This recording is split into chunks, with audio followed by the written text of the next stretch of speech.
One more time, Flip Geometry, Hazelwood Central. My name is Mr. Llanos, and along with Miss Robbins, we are still presenting to you polygons and quadrilaterals.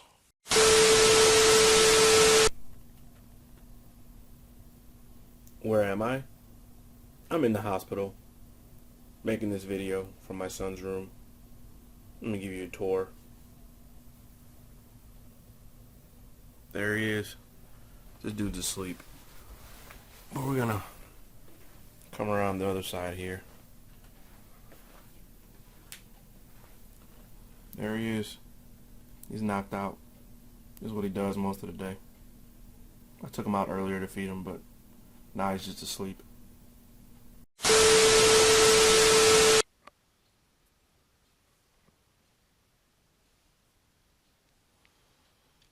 Today we're going to talk about rhombi and squares.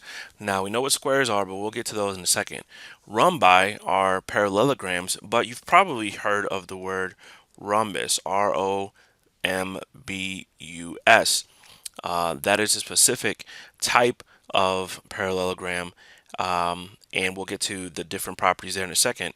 But this here is the plural form of the word, and we are looking at the word I'm going to use, rhombi, which is the singular form of the word. They have the same properties as parallelograms do, all the ones listed here. Opposite sides are congruent, opposite sides are parallel, opposite angles are congruent, and consecutive angles are supplementary. Oh, and also that the diagonals of the parallelogram and now of the rhombi bisect each other. But they have three other ones. The first one being that all the sides are congruent. All sides of a rhombi are the same length. They are congruent. The second one is that the diagonals are perpendicular to each other.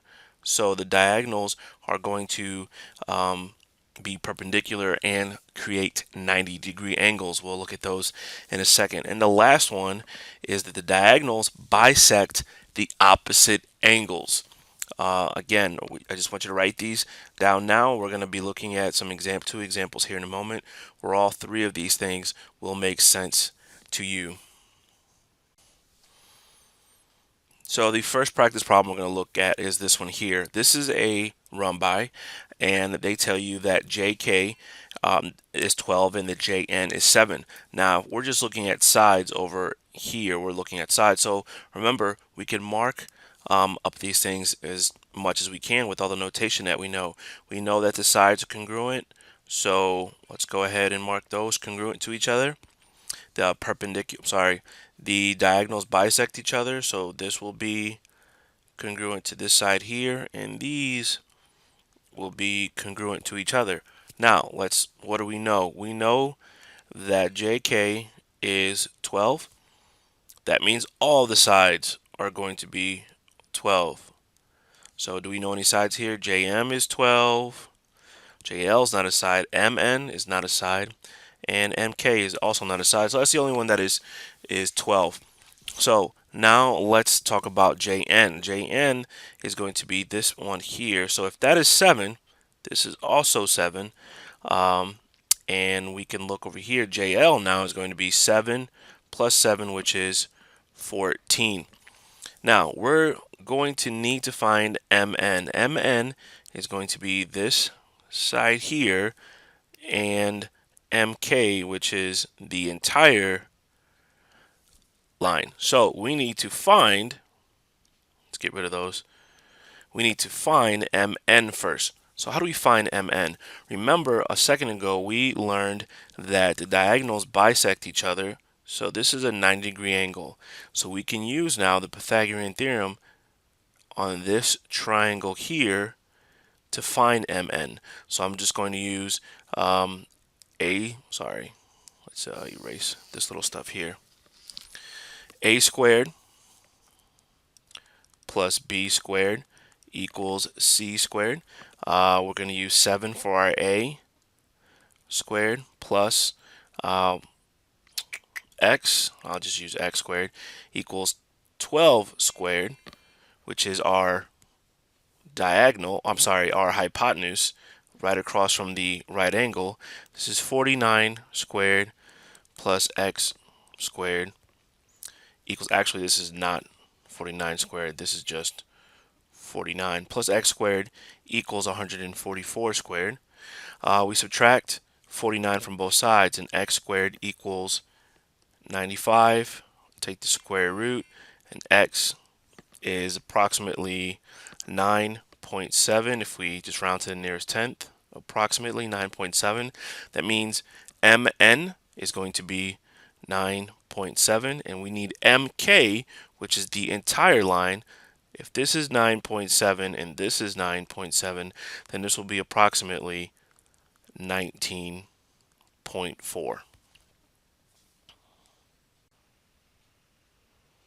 Okay, now we're going to take a look at this rhombi, and if you notice, we're going to deal with all of these different angles, and the only angle that they're giving us is this guy down here, 38 degrees. But honestly, it's the only one that we need.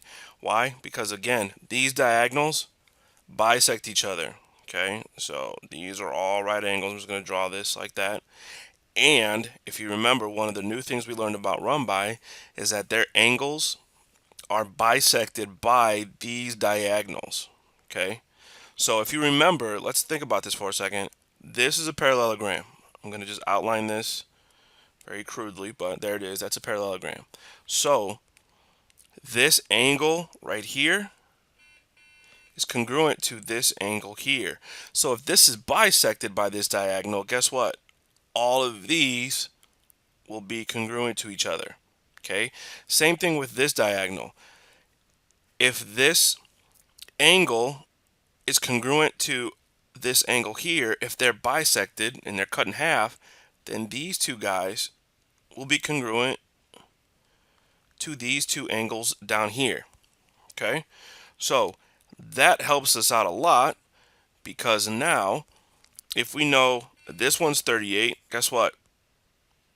This one's 38, that one's 38, and that one's 38. So angle 3, 38, angle 4, and 5 are all going to be 38. Now, what's another one we can quickly look at? Number 8. Angle 8 is a 90-degree angle. Let's fill that in. Get it over with. Okay.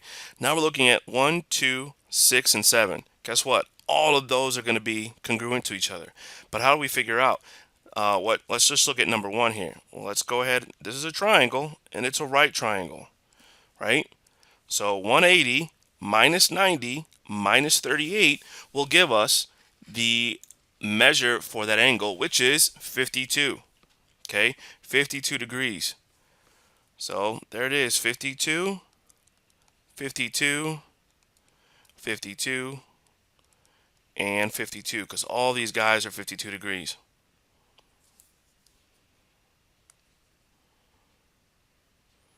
The last thing we're looking at is a square. Okay, a square has all of the properties of a parallelogram, rectangle, and a rhombuses.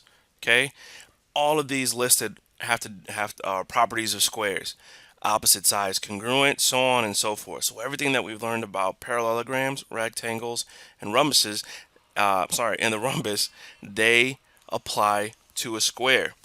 So very easily we could take a look at this square here, and it tells us that ABCD is a square and AD is 11. I'm gonna write that in there. 11. Where's AD? There it is. Actually, before I write that in, let's go ahead and just mark this square up, and then we'll find all these different angles or different measures over here to the right. So square, all sides are congruent. What else? All these pieces of the diagonals are going to be equal to each other. Then I'm going to use a different color for the angles. Those are right angles. All of these are right angles. And these are right angles as well.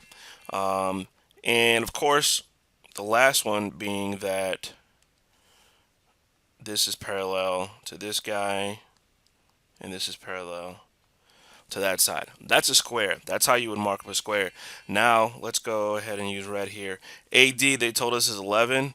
So AB, all of these sides are 11. Do they ask us for any of these? BC is 11. Yeah, we know that one. AC we don't know yet. BD we don't know yet. And EC we don't know yet. So, what about these angles? Can we figure out some of these angles? Or should we wait? I think we should wait. So let's go back. Here, AC. I'm going to highlight. AC is going to be this diagonal here. Again, we can figure out what this measure is by using our favorite, the Pythagorean theorem. Here's this triangle here. Okay, I'm going to draw it down here or do the work. A squared plus B squared equals C squared. Since A and B are both 11, C squared, 289, 11 squared is going to be, sorry, 121. 121 and 121 is going to give us 242 equals C squared. Take the square root of both sides, and C is going to be equal to, let's go ahead and round that off to 15.6. So AC, that entire length, is 15.6. BD is also the same length, which is 15.6. And EC is half of 15.6, so we're going to call that 7.8. Those are all of our sides.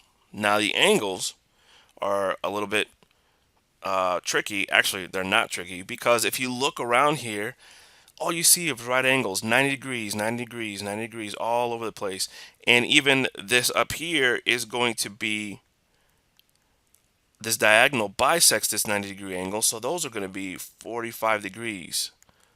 So all you really see around this entire square are 45-degree angles and 90-degree angles. So let's just take a look at it. DAB, 90.